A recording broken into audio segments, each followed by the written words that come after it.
কাকিমা এসো, এসো না, এসো, বসো বসো বসো। বলো কি খাবে? কিছু খাবে না মানে? তোমাকে কিছু খেতেই হবে। দাঁড়াও, আমি তোমার জন্য একটু চা এনে দিই। হ্যাঁ, চাটা নাও, খাও খাও।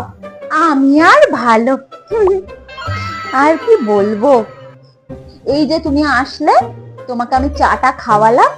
আমার ছোট যা হলে দেখতে, তোমাকে বাড়ির বাইরে থেকেই না বাড়ি পাঠিয়ে দিত। মানুষকে আপ্যায়ন টাপ্যায়ন কিছুই জানে না, তুমি নিজের বাবার বাড়িতেই আপ্যায়ন করতে জানে। না না, আমার শ্বশুর শাশুড়ি তো ছোট বউয়ের নামে এক ঢোক জল বেশি খায়।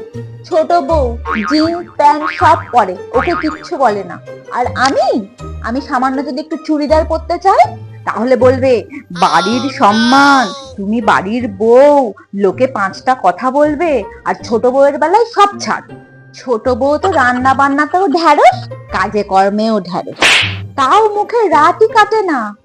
আমি সেই ভোর 5টার সময় উঠে রান্না বান্না কাজকর্ম সব সারি, আর উনি বেলা 9টার সময় উঠে সব কিছু হাতের সামনে পেয়ে যাবে। ছোট বউকে না মানে ধুলোয় মুড়ে রাখে, কি বলবো তোমার। আমার বাবার বাড়ির লোক আসলে আমার বাবার বাড়ির লোকের সাথে ঠিক করে কথা বলবে না, জানো। ছোট বউয়ের বাবার বাড়ির লোক যেই বাড়ি আসবে, অমনি ওদের পেছনে পেছনে পড়ে থাকবে, যেন কোলে তুলে নিয়ে ঘুরে বেড়াতে পারলে বাঁচে, জানো।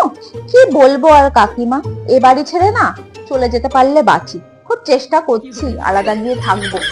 তখন বুঝবে ছোট বউ কি জিনিস, আর এই বড় বউ ওদের জন্য কি করেছে, তখন বুঝবে। বুঝলে, আমি যে সংসারকে কত ভালোবেসেছি, ওনাদেরকে কত ভালোবেসেছি, তখন হাড়ে হাড়ে টের পাবে। ওই জন্যই তো আমি তাড়াতাড়ি চলে যেতে পারলে বাঁচি।